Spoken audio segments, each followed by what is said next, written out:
When Jesus and his disciples had come near Jerusalem and had reached Bethphage at the Mount of Olives, Jesus sent 2 disciples, saying to them, "Go into the village ahead of you, and immediately you will find a donkey tied, and a colt with her.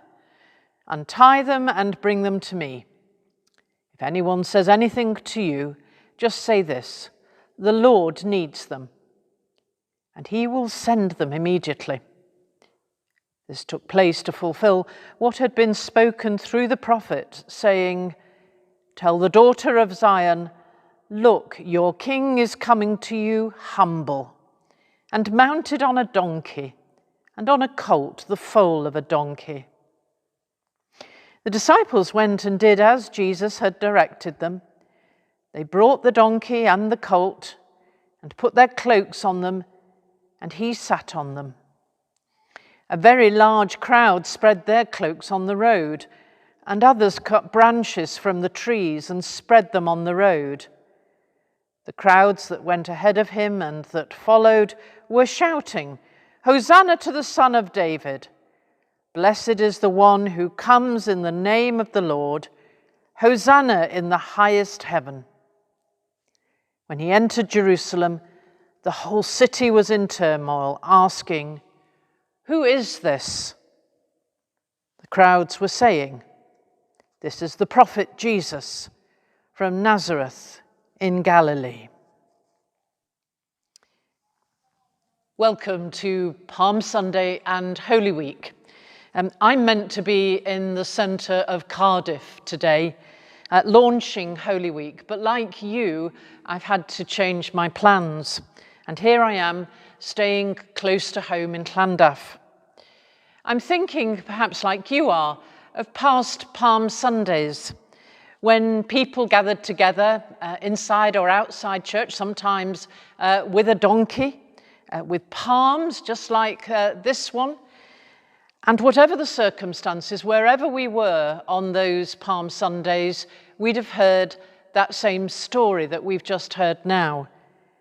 It was a crowded city. It felt like a match day around Cardiff at the Principality Stadium when there's a rugby match going. And it was festival time. There was tension in the air.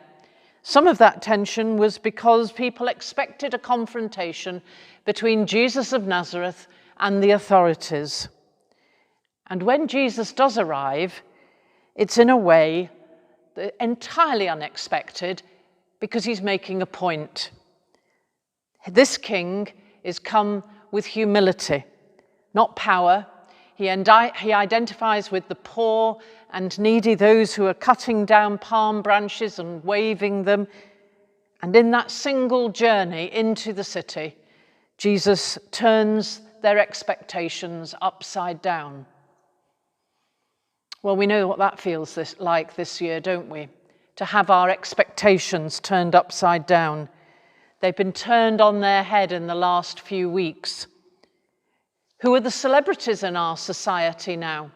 They're no longer the pop stars or footballers, are they? They're the health workers. Those are the people we want to applaud. And our health has become our first priority.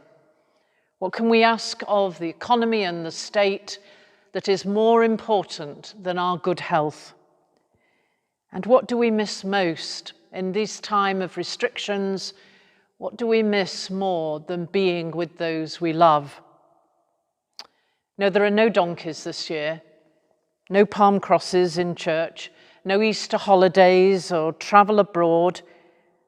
Families can't get together, but we are still on a journey this Holy Week.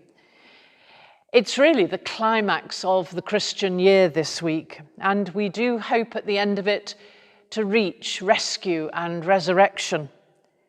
But before we get there, the week asks us to travel a road of some very cruel human realities.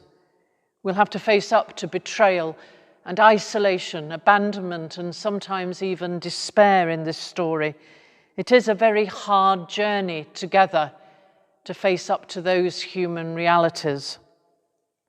And as I invite you to travel this Holy Week.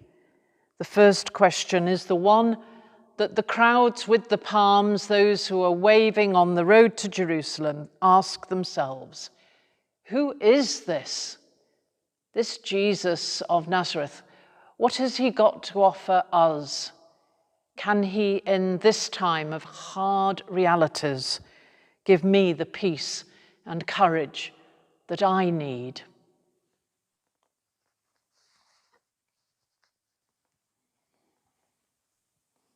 O Christ, you entered the city as a poor man, not in style, but simply. Yet you caused uproar and questions everywhere. You drew the expectations of a hungry crowd and brought buried conflicts to the light. May we, who are sometimes swayed by the crowd's approval and who often avoid conflict for fear of its cost to us, may we hold fast to the gospel of peace and justice and compassion and follow faithfully in your way, in solidarity with those who are poor and excluded, wherever it may lead us. Amen.